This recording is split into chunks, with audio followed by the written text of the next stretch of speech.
மூவராம் கடவுளின் பேராலே இந்த நேரத்தை ஆசீர்வதித்து ஆரம்பம் செய்வோமாக. உணர்ந்த கடவுளிடத்தில் மன்றாடுவோம். அன்பு நிறைந்த சமாதானத்தின் கடவுளே, எல்லா நன்மைகளுக்கும் ஆசீர்வாதங்களுக்கும் பார்த்திரராய் இருந்து இந்நாள் வரைக்கும் இந்த திருச்சபையை பாதுகாத்து பராமரித்து வழிநடத்திருக்கின்றீர். உமக்கு கொடான கோடி நன்றி. அன்புள்ள கடவுளே, இந்த வழிபாடு நிமித்தம் நாம் யாவரும் உம்மோடு கூட ஒரு புதிய வகையில் உறவாட, அந்த உறவின் நிமித்தம் மனித குலத்தை நாம் ஒரு புதிய வகையில் அறிய புரிய இது ஒரு புதிய வாய்ப்பாக இருக்கும்படி நீர் மட்டும்தான் இந்த ஆரம்ப நிலைமையில் இருந்து முடிவு வரைக்கும் ஆசீர்வதித்து செயல்பட வேண்டும் என்று மீட்பர் இயேசுவின் நாமத்தில் மன்றாடுகின்றோம். அன்புள்ள கடவுளே, ஆமென். ஆரம்ப பாடலாக எல்லோரும் இணைந்து பாமாலைகளில் இருந்து இரண்டாம் பாமாலையை கடவுளுக்காக பாடுவோம். உம்மை துதிக்கின்றோம் யாவுக்கும் வல்ல பிதாவே என்ற பாடலை எல்லோரும் இணைந்து கடவுளுக்காக பாடுவோம். உம்மை துதிக்கிறோம் யாவுக்கும் வல்ல பிதாவே, உம்மை பணிகிறோம் சுவாமி ராஜாதி ராஜாவே. உமது மகிமைக்காக கர்த்தா ஸ்தோத்திரம் சொல்லுகிறோமே. கிறிஸ்துவே இறங்கும் சூதனே கடன் செலுத்தி லோகத்தின் பாவத்தை நீக்கிடும் தெய்வாட்டு கூட்டி எங்கள் மனு கேளும் பிதாவினது ஆசன தோளாயிரங்கும் நித்ய பிதாவின் மகிமையில் இயேசுவே நீரே பரிசுத்தாவியோடேகமாயாளுகிறீரே. ஏகமாய் நீர் ரட்சிக்கப்படுகிறீர் உன்னத கர்த்தரே.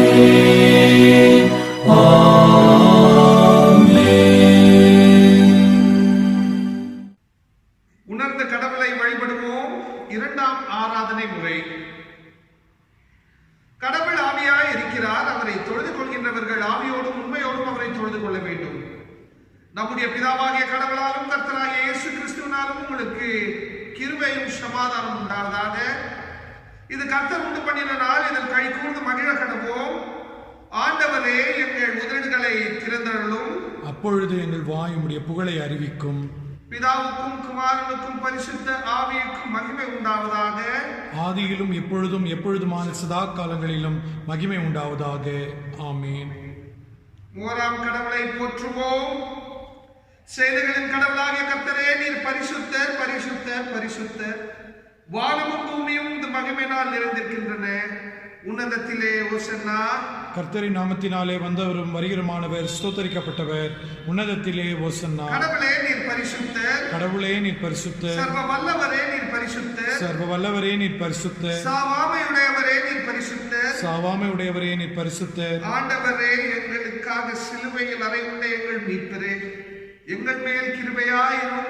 ஆண்டவரே, எங்களுக்காக சிலுவையில் அறையுண்ட எங்கள் மீட்பரே, எங்கள் மேல் கிருபையாயிரும். பரிசுத்த ஆவியாகிய ஆண்டவரே, எங்கள் மேல் கிருபையாயிரும். பரிசுத்த ஆவியாகிய ஆண்டவரே, எங்கள் மேல் கிருபையாயிரும். ஆண்டவரே, எங்கள் ஜெபங்களையும் இந்த ஆராதனை வேளையிலும் ஏற்றுக்கொண்டு எங்கள் மேல் கிருபையாயிரும். ஆண்டவரே, எங்கள் மேல் மனதுருகி எங்கள் மேல் கிருபையாயிரும்.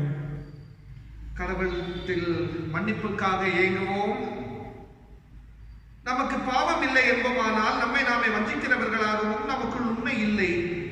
நமது பாவங்களை அறிக்கையிட்டால் பாவங்களை நமக்கு மன்னித்து எவ்விதாலும் நீங்க நம்மை சுத்திகரிப்பதற்கு அவர் நம்பத்தக்கதவரும் நீதியும் உள்ளவர். நான் எழுந்து என் தகப்பனிடத்திற்கு போய், தகப்பனே, பரத்துக்கு விரோதமாகவும் உமது பார்வையிலும் பாவம் செய்தேன். இனி உம்முடைய மகன் என்று சொல்வதற்கு நான் பாத்திரன் அல்லன். உம்முடைய கூலிக்காரர்கள் ஒருவனாக என்னை வைத்துக் கொள்ளும் என்பேன். இறையரசு சமீபத்திருக்கின்றது. மனம் திரும்பி நற்செய்தியில் நம்பிக்கை வையுங்கள். அமைதியாக நம்மை நாமே சோதித்தறிவோமாக.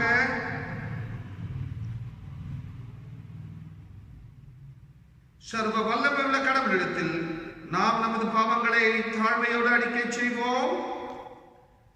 சர்வ வல்லமையுள்ள பிதாவே, தப்பிப்போன ஆடுகளைப் போல நாங்கள் உம்முடைய வழிகளை விட்டு விலகி அலைந்து போனோம். எங்கள் இருதயத்தின் யோசனைகளுக்கும் விருப்பங்களுக்கும் மிகவும் இணங்கி நடந்தோம். உமது பரிசுத்த கற்பனைகளுக்கு விரோதமாய் குற்றம் செய்தோம். செய்யத்தக்கவைகளை செய்யாமல் செய்யத்தகாதவைகளை செய்து வந்தோம். எங்களுக்கு சுகமே இல்லை. ஆனாலும் ஆண்டவரே, தேவரீர் எங்கள் ஆண்டவராகிய இயேசு கிறிஸ்துவின் மூலமாய் மனிதருக்கு அருள் செய்த வாக்குத்தத்தங்களின்படியே நிர்வாக்கியமுள்ள குற்றவாளிகளாகி எங்களுக்கு இறங்கும். தப்பிதங்களை அறிக்கையிடுகிற எங்கள் மேல் பொறுமையாயிரும். பாவத்தின் நிமித்தம் துக்கப்படுகிற எங்களை சீர்படுத்தும். மிகவும் இரக்கமுள்ள பிதாவே, உடைய பரிசுநாமத்துக்கு மகிமை உண்டாகும்படி நாங்கள் இனி தெய்வ பக்தியும் நீதியும் தெளிந்த புத்தியும் உள்ளவர்களாய் நடந்து வர இயேசு கிறிஸ்துவின் மூலமாய் எங்களுக்கு கிருபை செய்தருளும். ஆமென். கடவுளிடத்தில் இருந்து மன்னிப்பை பெற்றுக் கொள்ளலாம். சர்வ வல்லமையும் மிகுந்த இரக்கமும் உள்ள ஆண்டவர் மன்னிப்பையும் பாவ நிவர்த்தியும் நமக்கு கட்டளை அருளி வாழ்க்கையை சீர்படுவதற்கான காலத்தையும் தமது பரிசுத்த ஆவியின் கிருபையும் தேற்றுதலையும் தந்தருள்வாராக. ஆமென். ஆண்டவரை துதியுங்கள். ஆண்டவர் நாமம் துதிக்கப்படுவதாக. ஆமென். திருமொழிகள் இப்பொழுது படிக்கப்படும். முதலாம் திருமொழி யாத்ராகமம் 36ஆம் அதிகாரம் வசனங்கள் 2 தொடங்கி 7 வரைக்கும். யாத்ராகமம் 36ஆம் அதிகாரம் வசனங்கள் 2 தொடங்கி 7 வரைக்கும். யாத்ராகமம் 36ஆம் அதிகாரம் 2 வரை. பெசிலேயேலையும் அகோலியாபையும் கர்த்தரால் ஞானமடைந்து அந்த வேலைகளை செய்ய வரும்படி தங்கள் இருதயத்தில் எழுப்புதல் அடைந்த ஞான இருதயத்தாராகிய எல்லாரையும் மோசே வரவழைத்தான். அவர்கள் இனி இஸ்ரவேல் புத்திரர் திருப்பணிக்கு அடுத்த சகல வேலைகளுக்காகவும் கொண்டு வந்த காணிக்கை பொருள்களை எல்லாம் மோசேயினிடத்தில் வாங்கி கொண்டார்கள். பின்னும் ஜனங்கள் காலைதோறும் தங்களுக்கு இஷ்டமான காணிக்கைகளை அவனிடத்தில் கொண்டு வந்தார்கள். அப்பொழுது பரிசுத்த ஸ்தலத்து வேலைகளை செய்கிற விவேகிகள் யாவரும் அவரவர் செய்கிற வேலையின் காரியமாய் வந்து மோசேயை நோக்கி, கர்த்தர் செய்யும்படி கற்பித்த வேலைக்கு வேண்டியதற்கு அதிகமான பொருள்களை ஜனங்கள் கொண்டு வருகிறார்கள் என்றார்கள். அப்பொழுது மோசே, இனி புருஷர்களாவது ஸ்திரீகளாவது பரிசுத்த ஸ்தலத்துக்கென்று காணிக்கையாக ஒரு வேலையும் செய்ய வேண்டாம் என்று பாளையம் எங்கும் கூறும்படி கட்டளையிட்டான். இவ்விதமாய் ஜனங்கள் கொண்டு வருகிறது நிறுத்தப்பட்டது. செய்ய வேண்டிய எல்லா வேலைகளுக்கும் போதுமான பொருள்கள் இருந்ததும் அல்லாமல் அதிகமாயும் இருந்தது. வாசிக்க வேண்டிய வேதப்பாடம் வாசித்தாயிற்று. இரண்டாம் திருவார்த்தை நிருப பகுதி பிலிப்பியர்களுக்கு எழுதின நூல் 4ஆம் அதிகாரம் வசனங்கள் 10 தொடங்கி 20 வரைக்கும். பிலிப்பியர்கள் 4ஆம் அதிகாரம் வசனங்கள் 10 தொடங்கி 20 வரைக்கும். வாசிக்க வேண்டிய நிருப வேத பாடம் அப்போஸ்தலனாகிய பவுல் பிலிப்பிக்கு எழுதின நிருபம் 4ஆம் அதிகாரம் வசனங்கள் 10 தொடங்கி 20 முடிய. என்னை விசாரிப்பதற்கு நீங்கள் இப்போதும் மறுபடியும் மனமலர்ந்தபடியினால் கர்த்தருக்குள் மிகுந்த சந்தோஷப்பட்டேன். இப்படி செய்ய எண்ணம் கொண்டிருந்தீர்கள், சமயம் மாத்திரம் உங்களுக்கு நிறைவேறவில்லை. என் குறைச்சலினால் நான் இப்படி சொல்கிறதல்ல, ஏனெனில் நான் எந்த நிலையிலும் இருந்தாலும் மனரம்யமாய் இருக்க கற்றுக்கொண்டேன். தாழ்ந்திருக்கவும் எனக்கு தெரியும், வாழ்ந்திருக்கவும் எனக்கு தெரியும். எவ்விடத்திலும் எல்லாவற்றிலும் திருப்தியாய் இருக்கவும், பட்டினியாய் இருக்கவும், பரிபூரணமடையவும், குறைபடவும் போதிக்கப்பட்டேன். என்னை பலப்படுத்துகிற கிறிஸ்துவினாலே எல்லாவற்றையும் செய்ய எனக்கு பலனுண்டு. ஆகிலும் நீங்கள் என் உபத்திரவத்தினோடு உடன்பட்டது நலமாயிருந்தது. மேலும் பிலிப்பியரே, சுவிசேஷத்தின் ஆரம்பத்தில் நான் மக்கெதோனியாவிலிருந்து புறப்பட்டபோது கொடுக்கல் வாங்கல் காரியத்தில் நீங்கள் மாத்திரம் எனக்கு உடன்பட்டதல்லாமல் வேறொரு சபை உடன்படவில்லை என்று நீங்கள் அறிந்திருக்கிறீர்கள். நான் தெசலோனிக்கேயில் இருந்தபோது என் குறைச்சலை நீங்கும்படி நீங்கள் 2 தரம் அனுப்பினீர்கள். உபகாரத்தை நான் நாடாமல் உங்கள் கணக்குக்கு பலன் பெருகும்படியே நாடுகிறேன். எல்லாம் எனக்கு கிடைத்தது, பரிபூரணமும் உண்டாயிருக்கிறது. உங்களால் அனுப்பப்பட்டவைகள் சுகந்த வாசனையும் தேவனுக்கு பிரியமான உகந்த பலியாகும். எப்பாப்ரோத்துவின் கைகள் வரை பற்றிக்கொண்டபடியினால் நான் திருப்தி அடைகிறேன்.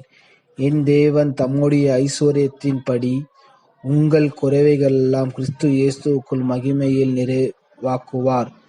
நம்முடைய பிதாவாகிய தேவனுக்கு என்றென்றைக்கும் மகிமை உண்டாவதாக. ஆமென். வாசிக்க வேண்டிய 2ஆம் வேத பாடம் வாசித்து முடிந்தது. இந்த நாளுக்குரிய நற்செய்தி பகுதி லூக்கா அவர்களுக்கு ஒப்பாயிருக்கிற நற்செய்தி நூல் 19வது அதிகாரம் வசனங்கள் 11 தொடங்கி 27 வரைக்கும். லூக்கா 19வது அதிகாரம் வசனங்கள் 11 தொடங்கி 27 வரைக்கும். வாசிக்க தெரிந்து கொள்ளப்பட்ட சுவிசேஷ வேத பாடம் லூக்கா எழுதினம் 19ஆம் அதிகாரம் வசனங்கள் 11 தொடங்கி 27 வரைய. அவர்கள் இவைகளை கேட்டுக்கொண்டிருக்கையில் அவர் எருசலேமுக்கு சமீபமாய் இருந்தபடியினாலும் தேவனுடைய ராஜ்யம் சீக்கிரமாய் வெளிப்படும் முன்னும் அவர்கள் நினைத்தபடியினாலும் அவர் ஒரு ஓமையை சொன்னார். பிரபுவாகிய ஒருவன் ஒரு ராஜ்யத்தை பெற்றுக்கொண்டு திரும்ப வரும்படி தூர தேசத்துக்கு போக புறப்படும்போது அவன் தன் ஊழியக்காரர்கள் 10 பேரை அழைத்து அவர்களிடத்தில் 10 ராத்தால் திரவியம் கொடுத்து, நாம் திரும்ப வரவுள்ளவும் இதை கொண்டு வியாபாரம் பண்ணுங்கள் என்று சொன்னார். அவனுடைய ஊரார் அவனை பகைத்து, இவன் எங்கள் மேல் ராஜாவாய் இருக்கிறது எங்களுக்கு மனதில்லை என்று சொல்லும்படி அவன் பின்னே ஸ்தானாதிபதிகளை அனுப்பினார்கள். அவன் ராஜ்யத்தை பெற்றுக்கொண்டு திரும்ப வந்தபோது தன்னிடத்தில் திரவியம் வாங்கியிருந்த அந்த ஊழியக்காரர்கள் அவன் வியாபாரம் பண்ணி சம்பாதித்தது எவ்வளவு என்று அறியும்படி அவர்களை தன்னிடத்தில் அழைத்து வர சொன்னான். அப்பொழுது முந்தினவன் வந்து, ஆண்டவனே, உம்முடைய ராத்தாலினால் 10 ராத்தால் ஆதாயம் கிடைத்தது என்றான். எஜமான் அவனை நோக்கி, நல்லது உத்தம ஊழியக்காரனே, நீர் கொஞ்சத்தில் உண்மையாய் உள்ளவன் என்று இருந்தபடியினால் 10 பட்டணங்களுக்கு அதிகாரியாயிரு என்றான். அப்படியே 2ஆம் ஊழியக்காரன் வந்து, ஆண்டவனே, உம்முடைய ராத்தாலினால் 5 ராத்தால் ஆதாயம் கிடைத்தது என்றான். அவனையும் அவன் நோக்கி, நீயும் 5 பட்டணங்களுக்கு அதிகாரியாயிரு என்றான். பின்பு வேறொருவன் வந்து, ஆண்டவனே, இதோ உம்முடைய ராத்தால், இதை ஒரு சேலையில் வைத்திருந்தேன். நீர் வைக்காததை எடுக்கிறவரும் விதைக்காததை அறுக்கிறவருமான கடின உள்ள மனுஷன் என்று அறிந்து உமக்கு பயந்திருந்தேன் என்றான். அதுக்கு அவன், பொல்லாத ஊழியக்காரனே, உன் வாய் சொல்லை கொண்டு உன்னை நியாயத்திருக்கிறேன். நான் வைக்காததை எடுக்கிறவரும் விதைக்காததை அறுக்கிறவருமான கடினமுள்ள மனுஷன் என்று அறிந்தாயே. பின்னே ஏன் என் திரவியத்தை காசுக்கடியில் வைத்திருந்தால் நான் வரும்போது அதை வட்டியோடு பற்றி கொள்ளுவேனே என்று சொல்லி சமீபமாய் நிற்கிறவர்களை நோக்கி அந்த ராத்தாலை அவன் கையிலிருந்து எடுத்து 10 ராத்தால் உள்ளவனுக்கு கொடுங்கள் என்றான். அதற்கு அவர்கள், ஆண்டவனே, அவனுக்கு 10 ராத்தால் இருக்கிறதே என்றார்கள். அதற்கு அவன், உள்ளவன் எவனுக்கு கொடுக்கப்படும், இல்லாதவனிடத்தில் உள்ளதும் எடுத்து கொள்ளப்படும் என்று உங்களுக்கு சொல்கிறேன். அன்றியும் தங்கள் மேல் நான் ராஜாவா அதற்கு மனதில்லை இருந்தவர்களை என்னுடைய சத்துருக்களை இங்கே கொண்டு வந்து எனக்கு முன்பாக வெட்டி போடுங்கள் என்று சொன்னான் என்றார். வாசிக்க வேண்டிய நற்செய்தி பகுதி வாசித்தார். அருளுரைக்கு ஆயத்தமாக இம்மட்டும் ஜீவம் தந்த என்ற கீர்த்தனையை எல்லோரும் இணைந்து பாடுவோம்.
அன்பு நிறைந்த சமாதானத்தின் கடவுளே, படிக்கப்பட்ட 3 பகுதிகளுக்காக உமக்கு கொடான கோடி நன்றி.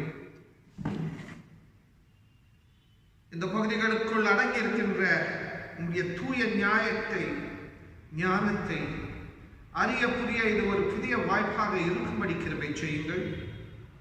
மிகவும் முக்கியமாக அன்புள்ள கடவுளே, பொறுப்பாண்மையை குறித்து நாம் சிந்திக்கிற இந்த வேளையில் உம்முடைய செயலையும் கூட நாம் ஒரு புதிய வகையில் பார்க்கும்படி கிருபை செய்யுங்கள்.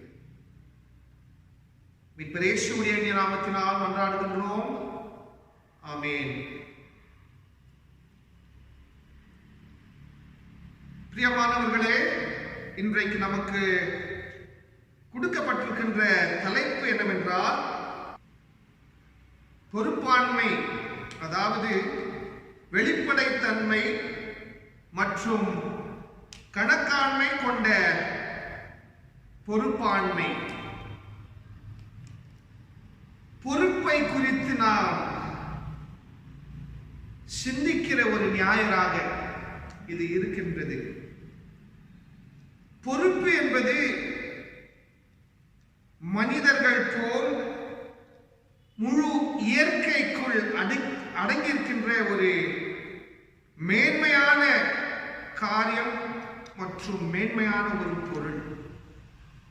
பொறுப்போடுதான் இந்த முழு உலகமே நடந்து கொண்டிருக்கின்றது.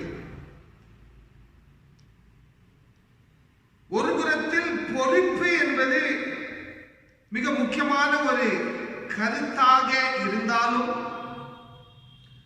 பொறுப்புகளை செய்யாமல் இருப்பதும் இயல்பாக இருக்கின்றதை நாம் மனித வரலாற்றில் பார்க்க முடியும். பொறுப்பை குறித்து நாம் சிந்திக்கின்ற வேளையில் நமக்குள் அடங்கியிருக்கின்ற இந்த ஒளிவு மறைவு தன்மையையும் கூட நாம் சற்று நேரம் சிந்தித்து பார்க்க வேண்டும். வெளிப்படையாக வாழக்கூடிய ஒரு வாழ்வு, கணக்காண்மை என்ற ஒரு கருத்தையும் கூட உள்வாங்கின ஒரு வாழ்வு ஒரு புறத்தில் இருந்தாலும், மறைந்து வாழ்வதும் கூட இன்னொரு புறத்தில் இருக்கின்றது. பொறுப்பை விட்டுவிட்டு வீணாக வாழ்வதும் கூட இயல்பாக இருப்பதையும் நாம் சற்று நேரம் சிந்தித்து பார்க்க வேண்டும். அதாவது பொதுவாக நம் வாழ்க்கையை நமக்கு ஒரு அளவுக்கு புரிந்தாலும் நம்மோடு இணைந்து வாழ்கின்றவர்கள் கூட நம்மை குறித்து ஒரு கருத்தை வைத்திருப்பார்கள். அதை போல அவங்களை குறித்து நாம் ஒரு கருத்தை வைத்திருப்போம். இது மற்றும் உயிருக்கும் ஒரு தனிப்பட்ட நபருக்கும் பொருளாக இல்லாமல் இதை தாண்டியும் பல்வேறு காரியங்கள் நமக்குள் அடங்கி இருக்கின்றது. வாழ்வை மர்மமாக ஒரு புறத்தில் பார்ப்பது முக்கியம். அதை போல இன்னொரு புறத்தில் வாழ்வை ஒரு குறிப்பிட்ட நோக்கத்தில் பார்ப்பதும் முக்கியம். ஸ்டீவர்ட்ஷிப், பொறுப்பாண்மை, டிரான்ஸ்பரன்சி அண்ட் அக்கௌண்டபிலிட்டி, வெளிப்படையாக நாம் செயலில் ஈடுபடுவது, அதை போல கணக்கோடு பொறுப்போடு காரியங்களில் நாம் ஈடுபடுவதை குறித்து திருமறை என்ன சொல்கிறது என்பதையும் கூட பார்ப்போம். அதாவது பொறுப்பாண்மை என்ற ஒரு கருத்தை நாம் பார்ப்போமானால் மிகவும் முக்கியமாக ஆதியாகமம் 2ஆம் அதிகாரம் 15வது வசனத்தை பார்ப்போமானால், கடவுள் மனித குலத்தை மிகவும் முக்கியமாக ஆதாமை பார்த்து நீர் இந்த உலகத்தை பாதுகாத்துக் கொள்ள வேண்டும், அதாவது you shall keep and till, இந்த உலகத்தை இந்த பூமியை நீர்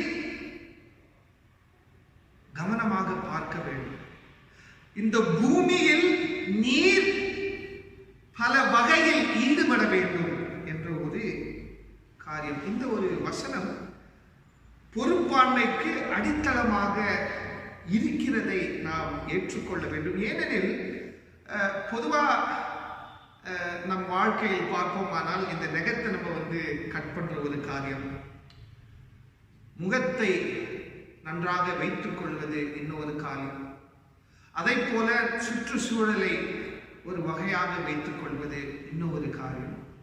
அதே போலதான் மனிதர்கள் மற்ற உயிரினங்களோடு இணைந்து இந்த உலகத்தில் உயிர் சார்ந்த ஒரு சிந்தனையில் வாழ்வது பொறுப்பு என்பதை கடவுள் காண்பிக்கிறதை நாம் பார்க்கின்றோம். அதை போல இந்த ஒரு கருத்து பல்வேறு காலகட்டத்தில் பல அர்த்தங்களை கொடுத்திருக்கின்றது. நோவாவுக்கு ஒரு பொறுப்பு, மனித குலத்தை முதல் முறையாக ஒரு எச்சரிக்கை நிமித்தம் பாதுகாக்க வேண்டும் என்பது நோவாவுடைய பொறுப்பு. அப்ரஹாமுடைய அழைப்பு இந்த முழு உலகத்தில் கடவுள் சார்ந்து ஒரு கூட்டம் வாழும், கடவுளுடைய நியாயத்துக்காக ஒரு கூட்டம் எந்த ஒரு எதிர்பார்ப்பில்லாமல் வாழும் என்பது அப்ரஹாமுக்குரிய ஒரு பொறுப்பு.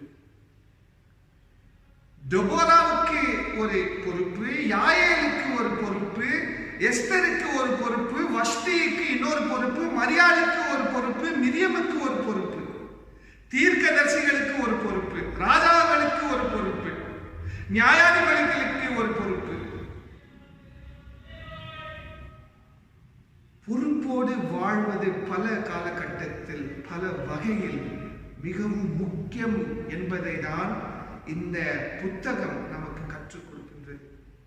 இந்த அனைத்து பொறுப்புக்கும் அடித்தளம் என்னவென்றால் கடவுளுக்குள் அடங்கியிருக்கின்ற ஜனநாயகம், the democracy in God, கடவுளுக்குள் இருக்கக்கூடிய சமத்துவம், கடவுளுக்குள் அடங்கியிருக்கின்ற ஜனநாயகம், அரசியல், இதை மக்கள் ஒரு புதிய வகையில் அவங்களுடைய சூழலில் அவங்களுடைய காலகட்டத்தில் அறிந்து புரிந்து அதன்படி நடக்க வேண்டும் என்ற ஒரு மகத்துவமான எதிர்பார்ப்பு. இந்த எதிர்பார்ப்பு கடவுளை சார்ந்து இருந்தாலும் இந்த எதிர்பார்ப்பின் அடித்தளம் மக்கள், இயற்கை, இந்த முழு சிருஷ்டி. ஆகையினால்தான் பொறுப்பாண்மையை நாம் மிகவும் கனமாக எண்ணுவது ஒரு புறத்தில் இருந்தாலும் இன்னொரு புறத்தில் அதை மிகவும் முக்கியமாக கருதி அதில் ஈடுபடுவது கடவுளுக்கு ஒப்பான ஒரு காரியம். பிரியமானவர்களே, இந்த அடித்தளத்தில் நாம் படிக்கப்பட்ட 3 பகுதிகளை சற்று நேரம் பார்ப்போம். நமக்கு படிக்கப்பட்ட முதலாம் பகுதி என்னவென்றால் யாத்ராகமம் 36ஆம் அதிகாரம் வசனங்கள் 2 தொடங்கி 7 வரைக்கும். Exodus chapter 36 verses 2 till 7. இந்த பகுதியில் நாம் கற்றுக்கொள்கின்ற மிக முக்கியமான ஒரு காரியம் என்னவென்றால், இங்கே ஒரு கூட்டம், மோசே சார்ந்த ஒரு கூட்டம், கடவுளுக்கு ஒப்பான ஒரு ஸ்தலத்தை உருவாக்க முயற்சிகளை எடுத்துக் கொண்டிருக்கின்றார். கடவுளுக்கு ஒரு கூடாரத்தை கட்ட, கடவுளுடைய கூடாரம் என்பதுதான் பிறகு கோயிலாக மாறுகின்றது, பிறகு கோயில் இல்லாமல் போகின்றது, மறுபடியும் கோயில் கட்டப்பட்டது, மறுபடியும் கோயில் ஒடிக்கப்பட்டது. அந்த ஒடிக்கப்பட்ட கோயில் இன்னும் கட்டப்படவில்லை. பிரியமானவர்களே, கடவுளுக்கு ஒரு கூடாரத்தை கட்டுவதற்கு காரணம் என்னவென்றால், இந்த ஒரு குறிப்பிட்ட கூட்டம் கடவுளை ஒரு புதிய வகையில் நாளுக்கு நாள் அனுபவத்தில் புதிதாக கண்டு கொண்டிருக்கின்றார்கள். இந்த ஒரு நினைவு, அதை போலவே அடிமைதனத்தில் இருந்த இந்த ஒரு கூட்டம் மீட்பை கண்டவுடன் இவங்களுக்கு முன்பதாக இருந்த ஒரு அனுபவம் என்னவென்றால் வில்டர்னஸ், டெசர்ட், வனாந்திர அனுபவம். இந்த வனாந்திர அனுபவத்திலும் கூட மற்றும் அதுக்கு முன்பதாக இருந்த அடிமைதனத்திலும் கூட வறுமையை இவர்கள் மிகவும் நெருக்கமாக பார்த்தார்கள், உணர்ந்தார்கள். அதை போல வறுமையில் இவர்கள் வாழ்ந்தார்கள். அதாவது இல்லாமல் இருக்கக்கூடிய ஒரு சூழலில் இவங்களுடைய வாழ்வை எண்ணி இருக்கின்றார்கள். இவங்கள் இல்லாமல் இருந்தாலும், அடிமைதனத்தில் இருந்தாலும், வண்ணாந்திர பூமியில் இவங்கள் செய்த ஒரு மிக கோரமான காரியம் என்னவென்றால், மீட்பை கண்டவுடன் மீட்பின் பயணத்தில் இருக்கின்ற பொழுது இவங்களுக்கு கூறிய அனைத்து பொருட்களையும் எடுத்து இவங்கள் பயணத்தில் ஈடுபடுகின்ற பொழுது ஒரு காலகட்டத்தில் அந்த அனைத்து பொருட்களையும் கொடுத்து கடவுள் இப்படி இருப்பார் என்ற ஒரு எண்ணத்தில் ஒரு உருவத்தை கொடுத்து அதை வணங்கினார்கள். அதாவது கடவுளுக்கு எதிர்ப்பாக செயல்பட்ட ஒரு அனுபவத்தையும் கூட நாம் பார்க்க வேண்டும். ஏனெனில் அந்த ஒரு செயல்பாடிலும் கூட இவங்களுக்கு இருந்த குறைவான பொருட்களை கொடுக்க தொடங்கினார்கள். அந்த அனுபவத்தில் கடவுளுக்கு எதிர்ப்பாக இது அனைத்தையும் வைத்துக் கொண்டு இந்த கூட்டத்தை பார்ப்போமானால், வறுமை ஒரு புறத்தில், ஏமாற்றம் இன்னொரு புறத்தில், தவறான சிந்தனைகள், தவறான இறையல், தவறான கற்பித்தல், இது அனைத்தும் இவங்களுக்கு வாழ்வில் பங்காக இருந்திருக்கின்றது. இது அனைத்தையும் தாண்டி கடவுளுடைய மகத்துவத்தை இவங்கள் புரிந்து கொண்டார்கள். கடவுளுடைய மீட்பின் நோக்கங்களை புரிந்து கொண்டார்கள். கடவுளுடைய இரக்கத்தை இவங்கள் கண்டார்கள். இவங்கள் கடவுளை விட்டு விலகினாலும் கூட கடவுள் தொடர்ந்து இவங்களோடு இணைந்து வாழக்கூடிய முயற்சியை இவங்கள் ஒரு விசேஷ விதத்தில் உணர்ந்து, கடவுளுக்கு ஒப்பான பொருளை கட்ட முடியாது, கடவுளுக்கு ஒரு வாஸ்து ஸ்தலத்தை கொடுக்க முடியாது, இருந்தாலும் இந்த அனைத்து அனுபவங்களும் நம்ம மத்தியில் ஒரு சின்னமாக இருக்க வேண்டும் என்ற ஒரு எண்ணத்தில் தான் இந்த கூடாரத்தை கட்டுகின்றார்கள். கடவுளோடு இந்த கூடாரத்துக்குள் ஒரு விசேஷ அனுபவம் இருக்கும் என்ற ஒரு நோக்கத்தில் கட்டத் தொடங்கினார்கள். இந்த ஒரு காரியத்தில் ஈடுபடுகின்ற பொழுது திறமை உள்ளவர்கள் அவங்களுக்காக உழைப்பதை விட்டு கடவுளுக்காக உழைக்க வேண்டும். இந்த ஒரு காரியத்தில் சுயத்தை மறுத்து கடவுளுக்காக செய்ய வேண்டும் என்று வந்தார்கள். அதை போல மற்ற மக்கள் அவங்களுக்கிட்ட இருக்கக்கூடிய பொருட்களை கொடுக்க தொடங்கினார்கள். இங்கே நாம் இவங்களுடைய அனுபவத்தில் கற்றுக்கொள்கின்ற ஒரு மிக முக்கியமான ஒரு விஷயம் என்னவென்றால், திறமை இருக்கக்கூடியவர்கள், பணியாளர்கள், பொருட்கள் போதும், இதற்கு மேல பொருட்கள் வேணாம் என்று சொல்கின்ற உணர்ச்சி.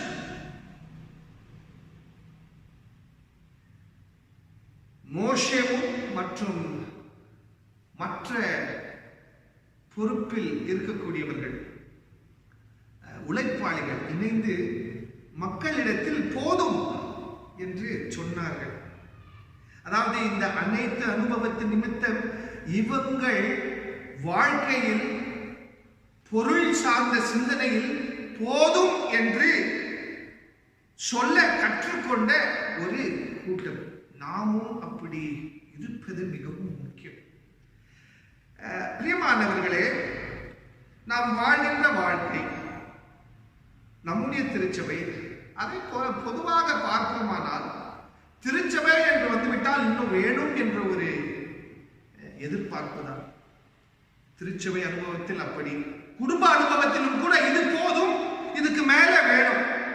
சின்ன வீடு, அதுக்கு பிறகு பெரிய வீடு, அதன் பிறகு பெரிய பங்களா, ஒரு காரு, 2 காரு, 4 காரு, 1 சவரன் நகை, 100 சவரன் நகை. இந்த சந்தோஷம் போதாது, இன்னும் அதிகமான சந்தோஷம். இந்த உலகம் போதாது, இன்னொரு உலகம். எல்லாமே நம்மை சார்ந்துதான் இருந்து கொண்டிருக்கின்றது. இந்த ஒரு கூட்டம் வனாந்திரத்தில் பாடங்களை கற்றுக்கொண்ட இந்த கூட்டத்து போல் நாமும் இருக்க முயற்சி எடுத்தால் மட்டும்தான் திருச்சபைக்குள் நாம் உண்மையாக உழைக்க முடியும். கடவுள் சார்ந்த பொறுப்பாண்மையை நாம் உணர்ந்து செயல்பட முடியும். இது மிக முக்கியமான ஒரு விஷயம். போதும், எனக்கு இவ்வளவு சம்பளம் வர்றது போதும், எனக்கு இந்த வேலையில நான் திருப்தியா இருக்கிறேன், எனக்கு இந்த அறிவு போதும், எனக்கு கடவுள் கொடுத்த இந்த கிருபை போதும், இன்னும் வேணும் வேணும் தான் பாட்டுகள்லாம் இருக்கு, எனக்கு போதும்ன்ற பாட்டு குறைவாக இருக்கின்றது, எனக்கு போதும் சொல்ற ஜபங்கள் குறைவாக இருக்கின்றது. இந்த குறிப்பிட்ட பகுதியில் நமக்கு கடவுள் வெளிப்படுத்தின இந்த கூட்டத்தின் நோக்கங்கள் நம்முடைய நோக்கங்களாக மாற வேண்டும். இதை ஆங்கிலத்தில் சொல்ல வேண்டுமானால், we have to learn to live against the tyranny of choice and plenty. பொருளாதாரத்தை குறித்து நாம் எண்ணுகின்ற பொழுது, பொருளாதாரத்தை நாம் சுயமாக மாற்றிக்கொள்கின்ற ஒரு சூழ்ச்சியில் நாம் யாவரும் இணைந்து போதும் என்று சொல்ல வேண்டும். We have to go against the tyranny of choice and plenty. அதிகமாக இருக்கின்ற ஒரு சூழலில் இன்னும் வேணும் என்ற ஒரு உணர்ச்சியை தூண்டுகின்ற ஒரு சமூகத்தில் நாம் எதிர்ப்பாக செயல்பட வேண்டும். இரண்டாவதாக, பிலிப்பியர்களுக்கு எழுதின ஒரு கடிதம், அந்த ஒரு அனுபவத்தில் நாம் கற்றுக்கொள்கின்ற இன்னும் ஒரு காரியம் என்னவென்றால், பிலிப்பியர்கள் 4ஆம் அதிகாரம் வசனங்கள் 10 தொடங்கி 20 வரைக்கும்.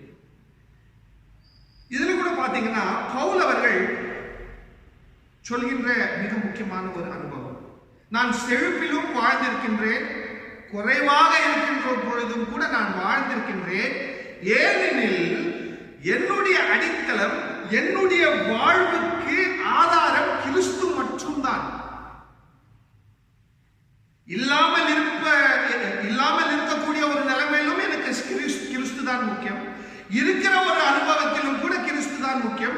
எல்லாத்துக்குமே கிறிஸ்து தான். இதை ஒரு புறத்தில் சொல்கின்றார்.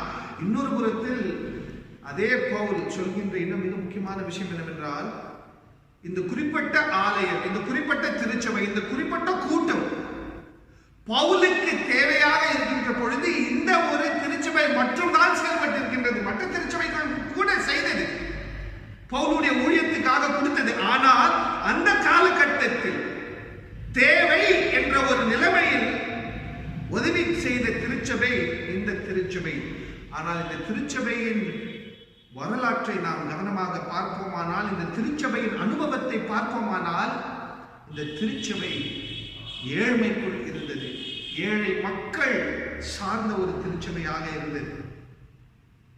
அதாவது என்னுடைய ஒரு அனுபவமும் கூட, என்னுடைய திருச்சபை அனுபவத்தில் முதலாம் ஆண்டு ஒசூர் பட்டணத்தில் நான் ஊழியம் செய்ய திருமண்டலம் என்னை அனுப்பியது.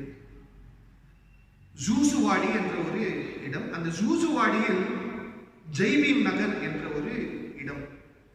அந்த ஜெய்பீம் நகரத்தில் ஏழை மக்கள் அதிகம். அதிலும் கூட வயதான விதவைகள், வயதான பெண்கள் அதிகமாக இருக்கின்றார்கள். நான் இவங்களை வீடு சந்திப்பு என்ற ஒரு முயற்சியில் ஈடுபடுகின்ற பொழுது இவங்க வீட்டுக்கு நான் சென்ற ஒரு அனுபவம் தான் இது. அந்த பாட்டியம்மா வந்து இந்த கண்ணில் விழுந்த இந்த சிறிய சிறிய பொருட்களை விற்கக்கூடிய ஒரு செயல். அந்த அம்மாவுக்கு இருக்கும் ஒரு 90 வயசுக்கிட்ட இருக்கும், 85-90 வயசுக்கிட்ட இருக்கும். அவங்க எனக்கு வந்து கையில் வந்து மறிச்சு ஒரு 10 காயினுங்க, ஒரு 10 ரூபா நோட்டு அப்படி கொடுத்தாங்க. அந்த ஏழ்மையை பார்த்த நான் உடனே இருக்கட்டும்மா பரவாயில்ல. அப்ப அந்த தாயார் எனக்கு சொன்ன ஒரு விஷயம் என்ன, ஏழை கொடுப்பதை நீங்கள் ஏற்றுக்கொள்ள வேண்டும் ஐயா, இது என்னுடைய உழைப்பு, இது உங்களுக்காக நான் சேர்த்து வச்சிருக்கிற ஒரு விஷயம். அப்போதான் நான் வந்து உணர்றேன், நான் கூட அப்படியாப்பட்ட ஒரு சூழல்ல தான் வந்திருக்கிறேன். ஆனா ஒரு ஏழை கொடுக்கும் போது நான் வேணா சொல்றேனே, என்னுடைய பக்தி முறை எப்படி இருக்கின்றது என்பதை நான் சிந்தித்தேன். அப்படியேதான் அந்த ஒரு 2 ஆண்டுகள் பல்வேறு ஏழை மக்களுடைய கரிசனத்தில், அவங்களுடைய உபசரிப்பில் நான் இருந்தேன். என்னுடைய மனைவி அவங்க பிரெக்னெண்டா இருக்கும்போது கூட முத அவங்கள வந்து நல்லா பார்த்துக்கினவங்க இப்படியாப்பட்ட வயதான பெண்மணிகள். அவங்களுடைய உபசரிப்பில் தான் என்னுடைய குழந்தையின் ஆரம்ப உணவுகள் இருந்திருக்கின்றது. ஸோ நான் கடமைப்பட்டிருக்கின்றேன் இந்த நியாயத்தை குறித்து பேச. இப்படியாப்பட்ட ஒரு பக்தி வகையில் நான் பங்காய் இருக்க கடவுள் எனக்கு உதவியாக இருந்திருக்கின்றார். கடவுள் எனக்கு ஒரு புதிய விழிப்புணர்வை கொடுத்தார். அதே போலதான் இங்கே கூட பவுலுடைய அனுபவத்தில் பவுலுக்கு தேவையாக இருக்கின்ற பொழுது ஏழ்மையில் இருக்கக்கூடிய ஒரு திருச்சபை உடனேயே நன்மை செய்தது. அதை உணர்ந்து இவர்களுக்கு நன்றி செலுத்தி பவுலும் கூட சொல்வது என்னவென்றால், எனக்கு போதும். அதாவது 12வது வசனத்தை கவனமாக படிப்போமானால், ஐ ஆம் கண்டென்ட், எனக்கு போதும், என்கிட்ட இருக்கு, அப்படி சொல்ல நாம் கற்றுக்கொள்ள வேண்டும். பொறுப்பாண்மையில் இருக்கக்கூடியவர்கள், திருச்சபைக்குள் ஊழியம் செய்யக்கூடியவர்கள், திருச்சபைக்காக ஊழியம் செய்யக்கூடியவர்கள், ஊழியத்தில் இருக்கக்கூடியவர்களுக்கு இந்த ஒரு தன்மை முக்கியம். போதும். அப்போ போதும் என்ற ஒரு அனுபவத்தில் தான் நாம் மனிதர்களாக வாழ முடியும். இல்லாவிட்டால் ஆதிக்கத்தில் ஊறி ஆதிக்கத்தின் நிமித்தம் கடவுளுக்கு எதிர்ப்பாக செயல்படக்கூடிய அனைத்து காரியங்களிலும் நாம் ஈடுபடுவோம். அப்படியாப்பட்ட செயல் இப்பொழுது திருச்சபையில் இருக்கின்றது, சமூகத்திலும் கூட இருக்கின்றது. அப்படியாப்பட்ட செயல் நமக்குள் இருக்கின்றது, நம்முடைய குடும்பத்தில் இருக்கின்றது. இப்படியாப்பட்ட எண்ணங்களையும் சிந்தனைகளையும் நாம் எதிர்க்க வேண்டும். ஒரு புறத்தில் பிலிப்பியர்கள் போல் வாழ்ந்தாலும் கூட இன்னொரு புறத்தில் பவுல் போல போதும் என்று சொல்ல வேண்டும். பகிர்ந்து வாழ வேண்டும்.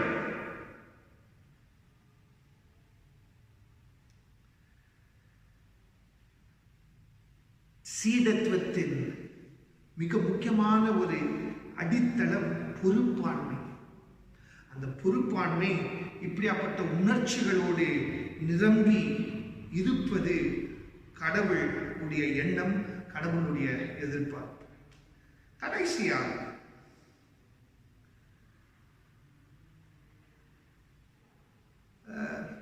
லூக்கா அவர்களுக்கு ஒப்பான நற்செய்தி நூல் 19வது அதிகாரம் வசனங்கள் 11 தொடங்கி 27 வரைக்கும். இது நமக்கு சின்ன வயதிலிருந்து சொல்லிக் கொடுத்த ஒரு கதை தான். இந்த கதையை பொதுவா பேசக்கூடியவங்க எப்படி பேசுவாங்கன்னு பாத்தீங்கன்னா, இதுல இருக்கக்கூடிய ராஜா கடவுள் கொடுத்தது, கடவுள் நமக்கு கொடுத்த தாளந்துகள் போல். இந்த 3 வகையான உழைப்பாளிகள் நாம் கொடுத்த தாளந்துகளை நாம் உபயோகிக்க வேண்டும். அப்போதுதான் 10 தாளந்துகள் 20 தாளந்துகளாக மாறும். 5 தாளந்துகள் 10 தாளந்துகளாக மாறும். தாளந்துகளை அப்படியே வைத்துக் கொண்டால் நம்மிடத்திலிருந்து பறித்து அதை இருக்கக்கூடியவர்களுக்கு கடவுள் கொடுப்பார் என்பதுதான் பொது சொல், பொது சிந்தனை, பொது கற்பித்தல். ஆனால் அது இந்த பகுதியின் நோக்கம் இல்லை. இதை சொல்லுவதற்கு காரணம் என்னவென்றால், லூக்கா 18ஆம் அதிகாரத்தில் கவனமாக நாம் படிக்கக்கூடிய ஒரு அனுபவம், ஒரு ஆதிக்க வர்க்கத்தில் இருக்கக்கூடியவனுடைய வாக்குவாதம் இயேசுவோடு. அப்ப இயேசு அந்த ஆதிக்க வர்க்கத்தில் இருக்கக்கூடிய வாலிபனை நோக்கி கேட்பது என்னவென்றால், அவன்பா நீ சின்ன வயதிலிருந்து தோரா கடவுளுடைய எதிர்பார்ப்புகளை நிறைவாக பூர்த்தி செய்து வாழ்ந்திருக்கின்றீர். ஆனால் நிறைவான வாழ்வு, கடவுளுடைய அரசாங்கத்தில், கடவுளுடைய ராஜ்யத்தில் நீ பங்காக இருக்க வேண்டும் என்றால் இருக்கக்கூடிய அனைத்து ஆஸ்திகளையும் வித்து அதை ஏழைகளுக்கு கொடுத்து உன்னுடைய சிலுவையை எடுத்து என் பின்னால் வா. அதை சொல்லி இயேசு இன்னொரு சொல்லையும் சொல்கின்றார். ஒரு ஊசி உடைய நுனி, அதாவது அந்த ஊசி உடைய ஒரு சின்ன பகுதிக்குள் கேமல், ஒட்டகம் போயிட முடியும். ஆனால் கடவுளுடைய அரசாங்கத்துக்குள், கடவுளுடைய ராஜ்யத்துக்குள் இருக்கக்கூடியவன் வர முடியாது. அவ்வளவு கடினமான ஒரு விஷயம் இந்த கதை. 19வது அதிகாரத்தை பார்ப்போம்னா ஜக்கேயுடைய அனுபவம். ஜக்கேயுடைய அனுபவம் எப்படி என்று பார்த்தால், ஆம் நீ உன்னுடைய சம்பாதனை நியாயமான சம்பாதனை இருந்தாலும் நீ கொடுத்து பழக வேண்டும். இப்படி சொல்கின்ற கடவுள், இப்படி பேசுகின்ற இயேசு இருக்கக்கூடியவர்களிடத்திலிருந்து பறித்து, இல்லாதவர்களிடத்திலிருந்து பறித்து இருக்கக்கூடியவர்களுக்கு கொடுப்பது இயேசுக்கு எதிர்ப்பான ஒரு விஷயம். ஆகையினால்தான் இந்த பகுதியை நாம் சற்று நேரம் சிந்தித்து பார்க்க வேண்டும். இந்த ஒரு பகுதி இயேசு வாழ்ந்த சூழலை குறித்து ஒரு விழிப்புணர்வை கொடுக்கக்கூடிய ஒரு கதை. ஏனெனில் இந்த கதை ஆனவுடன் இயேசு ஆனவர் எருசலேமுக்கு செல்கின்றார். அதாவது எருசலேம் என்ற ஒரு பட்டணம் தீர்க்கதரிசிகளை கொலை செய்யக்கூடிய ஒரு பட்டணம், ஒரு இடம். இயேசுவையும் கூட கொலை செய்ய திட்டம் செய்து கொண்டிருக்கின்ற ஒரு இடம். அந்த இடத்தின் அறிகுறிதான் இந்த கதை. இந்த கதையில் இருக்கக்கூடிய ராஜா ஒரு திமிர்வாதக்காரன், ஆதிக்க வர்க்கத்தில் திமிரோடு வாழ்கின்றவன், இன்னும் வேணும் வேணும் வேணும் சொல்கின்ற ஒரு நபன். அவன் உடைய உழைப்பில் மற்றும் வாழாமல் மற்ற மக்களுடைய உழைப்பில் வாழக்கூடிய ஒரு மோசமான ராஜா. இந்த ராஜாவுடைய பிரதேசத்துக்குள் தான் நான் செல்கின்றேன். அந்த ராஜா எப்படி இந்த நாட்டை ஆண்டு கொண்டிருக்கின்றானோ அதே போலதான் அந்த ஆலயத்தையும் கூட ஆண்டு கொண்டிருக்கின்றான். அந்த ஆலயத்தையும் அந்த இடத்தையும் எதிர்க்க போகின்றேன். இந்த ஒரு அனுபவத்தில் தான் இந்த கதை வருகின்றது. இந்த கதையில் இருக்கக்கூடிய 4 கூட்டங்கள் மிகவும் முக்கியம். ஒரு கூட்டம், அதாவது 13வது வசனம் மற்றும் 14வது வசனத்தை பார்ப்போமானால், ஒரு கூட்டம் இந்த ராஜாவை வேணாம் என்று சொல்கின்ற அனுபவத்தில் இருக்கின்றார்கள். இன்னொரு கூட்டம் எப்படி இருக்குதுன்னு பாத்தீங்கன்னா, ராஜாவுக்கிட்ட இருந்து ஒரு 10 தாலந்துகளை வாங்கி இருக்கின்றார்கள். இன்னொரு கூட்டம் 5 தாலந்து, இன்னொரு கூட்டம் 1 தாலந்து. 4 வகையில இருக்கிறாங்க. இந்த 4 வகையில முதலாம் வகை மற்றும் கடைசி வகை இந்த ராஜாவை எதிர்க்கக்கூடிய கூட்டம். 2வது வகை, 3ஆம் வகை இந்த ராஜாவுக்காக உழைத்து ஆதிக்கத்தையும் மற்றும் அடிமைத்தனத்தையும் மெய்யப்படுத்தக்கூடிய ஊழியக்காரர்கள். நாம் இந்த 2ஆம் கூட்டத்து போல 3ஆம் கூட்டத்து போல இருக்கக்கூடாது. 10 20 ஆக்க வேண்டும், இல்லை.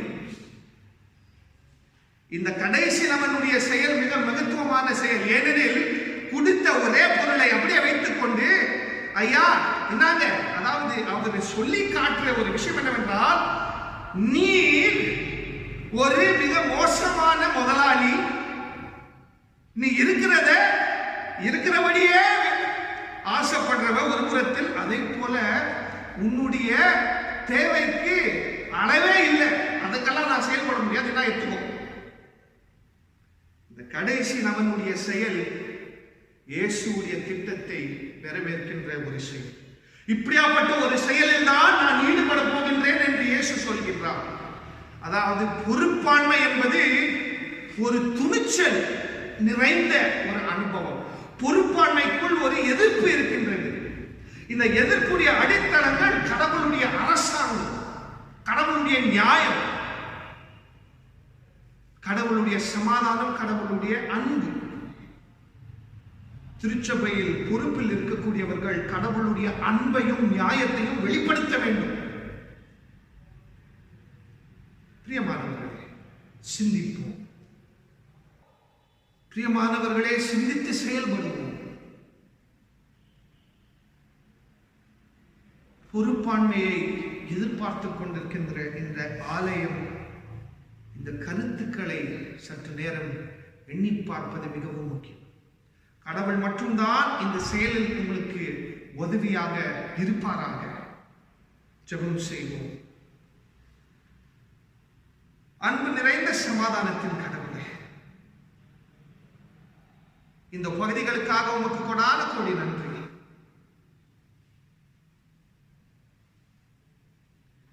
நாமும் கூட மோசே போல, மோசையோடு இணைந்து செயல்பட்ட பணியாளர்கள் போல, பவுல போல, அதை போல ராஜாவுக்கு கொடுத்த பொருளை மறுபடியும் கொடுத்த ஒரு சீடன் போல இருக்கும்படி கிருபை செய்யும். போதும் என்ற ஒரு கலாச்சாரத்தை உண்டாக்குவதற்கு நாம் பார்க்கிறராய் இருக்கும்படி, அதே போல திருச்சபைக்கு கொடுக்கக்கூடிய ஒரு உணர்ச்சியிலும் கூட இருக்கும்படி கிருபை செய்யும். இயேசு இனிய நாமத்தில் மன்றாடுகின்றோம் அன்புள்ள கடவுளே, ஆமென். கடவுளுடைய வார்த்தையை கேட்டு அதை உள்வாங்கின யாவரும் அப்போஸ்தலர் விசுவாச பிரமாணத்தின் நிமித்தம் நம்முடைய பக்தியை உறுதிப்படுத்திக் கொள்வோம். வானத்தையும் பூமியையும் படைத்த சர்வ வல்லமுள்ள பிதாவாகிய தேவனை விசுவாசிக்கிறேன். அவருடைய ஒரே குமாரனாகிய நம்முடைய நாதர் இயேசு கிறிஸ்துவை விசுவாசிக்கிறேன். அவர் பரிசுத்த ஆவியினாலே கன்னிமரியாள் இடத்தில் உட்பவித்து பிறந்தார். பொந்திய பிலாத்தின் காலத்தில் பாடுபட்டு சிலுவையில் அறையுண்டு மரித்து அடக்கம் பண்ணப்பட்டு பாதாளத்தில் இறங்கினார். 3ஆம் நாள் மரித்தோரிலிருந்து எழுந்தருளினார். பரமண்டலத்துக்கு ஏறி சர்வ வல்லமுள்ள பிதாவாகிய தேவனுடைய வலது பாசத்தில் விற்றிருக்கிறார். அவ்விடத்திலிருந்து உயிருள்ளோரையும் மரித்தோரையும் நியாயந்திருக்க வருவார். பரிசுத்த ஆவியை விசுவாசிக்கிறேன். பொதுவாக இருக்கிற பரிசுத்த சபையும் பரிசுத்த ஐக்கியமும் பாவ மன்னிப்பும் சரீர உயிர்த்தெழுதலும் நித்திய ஜீவன் உண்டு என்று விசுவாசிக்கிறேன். ஆமீன். கர்த்தர் உங்களோடு இருப்பாராக. அவர் உமது ஆவியோடு இருப்பாராக. கர்த்தாவே எங்களுக்கு இறங்கும். கிறிஸ்துவே எங்களுக்கு இறங்கும். கர்த்தாவே எங்களுக்கு இறங்கும். பரமண்டலங்களில் இருக்கிற எங்கள் பிதாவே, நாம் பிரசித்தப்படுவதாக, உடைய ராஜ்யம் வருவதாக, உடைய சித்தம் பரமண்டலத்தில் செய்யப்படுவது போல பூமியிலும் செய்யப்படுவதாக. அன்றன்றுள்ள எங்கள் அப்பத்தை எங்களுக்கு இன்று தாரும். எங்களுக்கு விரோதமாய் குற்றம் செய்கிறவர்களை நாங்கள் மன்னிக்கிறது போல எங்கள் குற்றங்களை எங்களுக்கு மன்னியும். எங்களை சோதனைக்குள் பிரவேசிக்க பண்ணாமல் தீமை நின்று எங்களை ரட்சித்துக் கொள்ளும். ராஜ்யமும் வல்லமையும் மகிமையும் என்றென்றைக்கு முடிவுகளே. ஆமீன். இந்த நாளுக்குரிய ஒரு முக்கியமான அறிவிப்பு. பிரியமானவர்களே, நம் திருச்சபையில் நடைபெறுகிற தேர்தலை குறித்து நீங்கள் யாவரும் அறிந்திருக்கின்றீர்.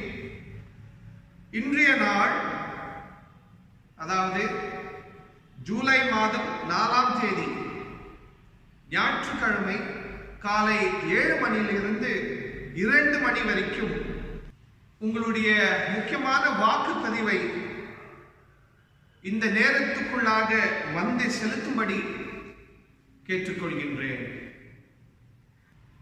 ஜெபம் செய்வோம். அன்பு நிறைந்த சமாதானத்தின் கடவுளே, இந்த நாளுக்காக உமக்கு கொடான கோடி நன்றி. இந்த வழிபாடு நிமித்தம் அன்புள்ள கடவுளே, நாம் யாவரும் உடைய பிள்ளைகளாக உமக்குள் அடங்கியிருக்கின்ற அன்பையும் சமாதானத்தையும் ஒரு விசேஷ விதத்தில் உணர்ந்தோம். அதை போல அன்புள்ள கடவுளே,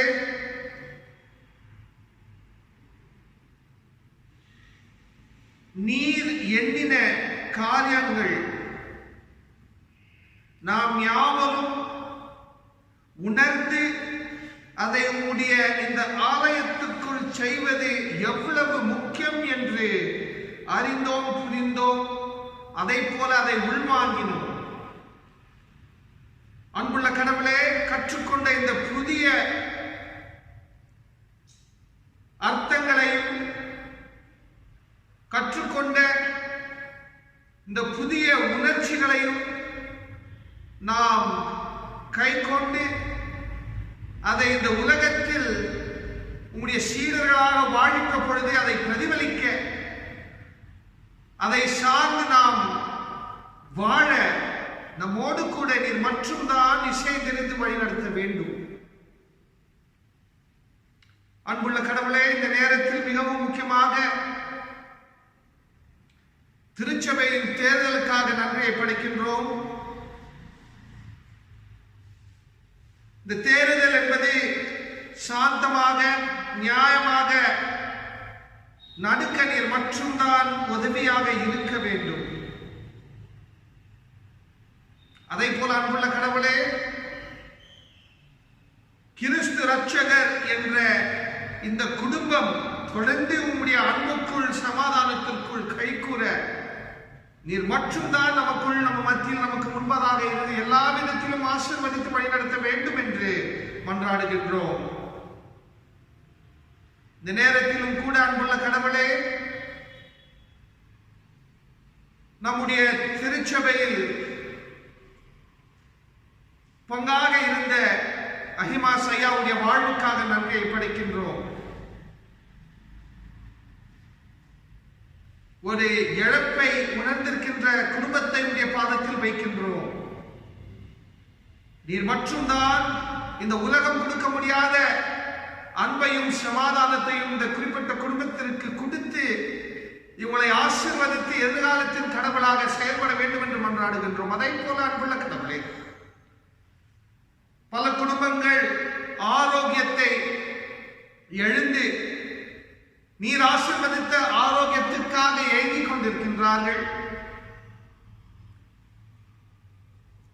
இவங்களுக்காக நீர் செயல்பட வேண்டும் என்று மன்றாடுகின்றோம். அதை போல அன்புள்ள கடவுளே, நம்முடைய திருச்சபையில் பல அங்கத்தினர் மருத்துவ முயற்சியில் ஈடுபட்டிருக்கின்றார்கள். இவங்களை பாதுகாத்துக் கொள்ளும். உம்முடைய நியாயம் உம்முடைய அறிவும் இவங்களுக்குள் நிலைத்திருக்க அதை நம்பி அதன் நிமித்தம் இவங்கள் ஊழியம் செய்ய கிருபை செய்யுங்கள். அதை போல அன்புள்ள கடவுளை, கிறிஸ்து ரட்சகர் என்ற ஒரு குடும்பம் எப்பொழுதும் உம்முடைய அன்புக்குள் கழிக்கூற இந்த திருச்சபை சார்ந்த ஒவ்வொரு குடும்பங்களையும் உம்முடைய பாதத்தில் இந்த நேரத்தில் வைக்கின்றோம். குடும்பங்களில் உம்முடைய அன்பும் சமாதானமும் எப்பொழுதும் இருக்க அதை நம்பி அதை உள்வாங்கி அதை இந்த உலகத்தில் பிரதிபலிக்கக்கூடிய குடும்பங்களாக இது இருக்க நீர் மற்றும் நான் ஆசீர்வதிக்க வேண்டும். அதே போல அன்புள்ள கடவுளே, இந்த நேரத்தில் திருமணத்தை கண்டவர்களுக்காக மன்றாடுகின்றோம். பிறந்த நாளை கண்டவர்களுக்காக மன்றாடுகின்றோம். மற்றும் தான் இவங்கள் யாவரையும் ஆசீர்வதிக்க வேண்டும். வாழ்வில் அநேக பிறந்த நாட்களையும் திருமண நாட்களையும் கண்டு உம்முடைய நாமத்திற்குள் அடங்கியிருக்கின்ற அனைத்து ஆசீர்வாதங்களுக்கும் இவங்கள் பாத்திரராய் இருந்து இந்த உலகத்தில் உம்முடைய உண்மையான சீடர்களாக வாழும்படியும் கூட கிருபை செய்யுங்கள். கேட்ட இந்த அனைத்தையும் அன்புள்ள கடவுளே, நீர் கேட்டிருக்கின்றீர் என்று நம்பி இந்த முழு திருச்சபை, இந்த திருச்சபையின் அனைத்து எண்ணங்கள், திட்டங்கள், விண்ணப்பங்களை உடைய பாதத்தில் வைத்து நமக்காக நீர் செயல்படுவீர் என்ற நம்பிக்கை ஜெபத்தை நமக்காக உழைப்பாளியான ஆண்டவராகிய இயேசு கிறிஸ்துவின் இனிய நாமத்தில் மன்றாடுகின்றோம் அன்புள்ள கடவுளே, ஆமென். எல்லோரும் இணைந்து சொல்லலாம். என் ஆத்துமாவே கர்த்தரை ஸ்தோத்திரி, என் முழு உள்ளமே பரிசுத்த நாமத்தை ஸ்தோத்திரி. என் ஆத்துமாவே கர்த்தரை ஸ்தோத்திரி, கர்த்தர் செய்திருக்கின்ற சகல உபகாரங்களையும் மறவாதே. ஆமென். நம்பிக்கையில் கடவுளுடைய ஆசீர்வாதத்தை பெற்றுக் கொள்ளலாம். 3 பேராக இருந்தாலும் ஒன்றாக வசிக்கின்ற போராம் கடவுளுடைய அன்பும் சமாதானமும் ஐக்கியமும் வழிநடத்தலும் இப்பொழுதும் எப்பொழுதும் சதா காலங்களிலும் யாவரோடும் நிலைத்திருப்பதாக. ஆமென். முடிவு பாடலாக பாமாலைகளில் இருந்து 356ஆம் பாமாலையை எல்லோரும் இணைந்து கடவுளுக்காக பாடுவோம். கழி கூறுவோம் கர்த்தர் நம் பட்சமே என்ற பாமாலையை எல்லோரும் இணைந்து பாடுவோம்.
கர்த்தரின் சக்தியில் அதனால் நித்திய ஜீவனுண்டா.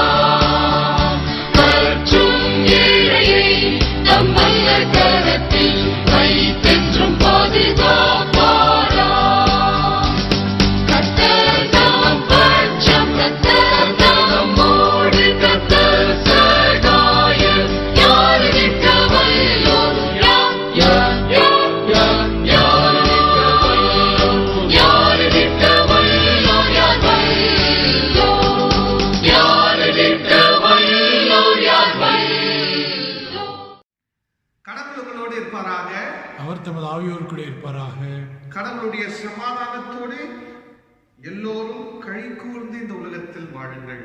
ஆண்டவராகிய இயேசுவின் திருப்பெயராலே ஆமென்.